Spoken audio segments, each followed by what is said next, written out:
Hey everybody, and welcome back to Lindsey's Little Library. So we're here today because it is Thursday, which means it's BookList Thursday. This is something I do with my friend Sarah over at Sarah's Nightstand. We come to you every Thursday with some sort of book thoughts, ideas, recommendations, something bookish related. I know last week I said I was trying to change up my intro for that, and I can't. It's like ingrained in my head, so we're just gonna stick with what works, right? This week, we have our next round of 5-star predictions. As a reminder, we do 5-star predictions every other month. We pick 3 books that we think are going to be 5 stars. We give ourselves 2 months to read those 3 books, and we come back to you and tell you whether they were 5 stars or not. Last round went really well for me, so I'm hoping this round is the same. We are teaming up with Jen from The Bookish Blonde. She has just joined YouTube not that long ago. So excited to have her on board. We have been chatting for quite a while. She is such an amazing person. We have really similar reading styles. So if you like books recommended by me, go check out Jen. She's basically, if she tells me a book is good, I need to read it because it's going to be fantastic. And then this year, we are also, for each round of 5-star predictions, we are picking a buzzword. One single word to give us some sort of guidance on what to pick for our 5-star predictions. Otherwise, there's way too many options. I'll tell you that. So this time we were chatting with Jen and we came up with a whole bunch of ideas. We've used the word new and the word series so far. So jokingly, I said, well, it can be anything. How about like the number 5? And we kind of went with it. So the buzzword for this time is 5. Now, we don't have strict rules about our 5-star predictions. So we kind of, however you interpret 5 is what we're going with. So I picked 3 different ways to interpret this word or this buzzword. So here we go, my 3 books. First one I'm going to read is Night Watching by Tracy Sierra. I just purchased this book, but I don't know where it is. I am confident that my aunt has it. I just need to get it back. I picked this one because one of the words in the title, night, has 5 letters in it. And I've been really wanting to read it. So this is going to be great. Audrey from Chapter and Converse is absolutely the inspiration behind me even buying this book. She can't talk about it enough. It's going to be great. So premise of the book is it's an isolated thriller. There's some sort of intruder. I believe it's a mom with, I think, only 1 kid in this old house. And we go from there. That's about all I needed to know. Ugh, I think it's going to be great. The next one I am going to read is Murder Road by Simone St. James. This one was picked by my 5th grader. Works.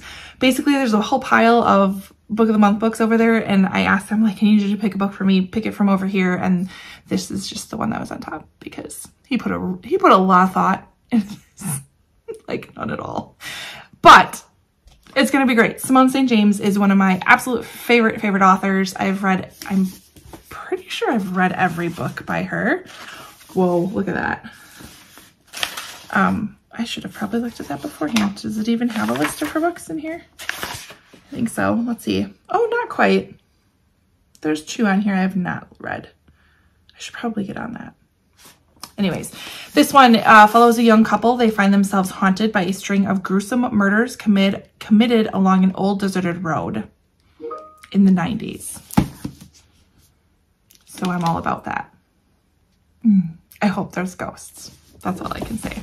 Super excited. And then the last one I had a harder time coming up with. I even went through and I watched older book exchange videos from the past 3 years and figured out what the 5th book was for each of them and wrote them down. And I'm really happy to say that I've read 3 of them. One of them I did get rid of, and there's 4 I haven't read, 5 I haven't read. So thinking about that, I've done a pretty good job. But nothing that I really thought was going to be 5 stars. So that kind of didn't pan out. And side note, Sarah likes to give me historical fiction books for my 5th book, like every year, which is kind of funny. So that didn't pan out. A few other ideas I had was to put 5 5-star books in a jar and pick one out. Wasn't feeling that. But I have been reading a lot on my Kindle.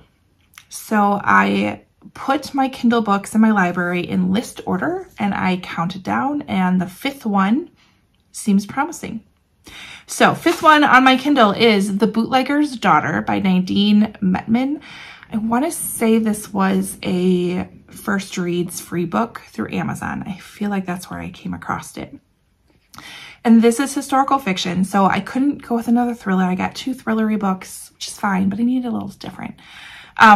Historical fiction takes place during the Prohibition era in Los Angeles, and it follows 2 women on the opposite sides of the law, and they are put in a position where they need to take control of their lives and make their marks and try to survive. I want to say one of them has something to do with obviously a bootlegger, because I mean, title is Bootlegger's Daughter, so I mean that's one of them. The other one I feel like is one of the only female either policewomen or detectives within LA. So I'm excited about that. I was pleasantly surprised to see that worked out for me. I will take it. So we've got Night Watching, Murder Road, and Bootlegger's Daughter for this round of 5-star predictions. I don't know why, but I have really high expectations. I feel like this can be a good round. I can just feel it. Last month was series. I wasn't too sure because series are hard to give 5 stars to. I'll be honest, but this one feels good. So anyways, if you've read any of these, let me know below which one I should pick up first, because I want to read them all right now at the same time. Otherwise, head over to Sarah and Jen's channel. I'll have links below and see what they picked and what kind of inspiration they came up with 5, right? What would you do? If you were given, here's your buzzword 5, what would you do? There's a lot of things I went through. I looked for 5s on covers, but they weren't quite 5 stars. So you tell me. Get creative. I really like this one. So yeah, comment below. Otherwise, like and subscribe, and we'll see you next time. Bye.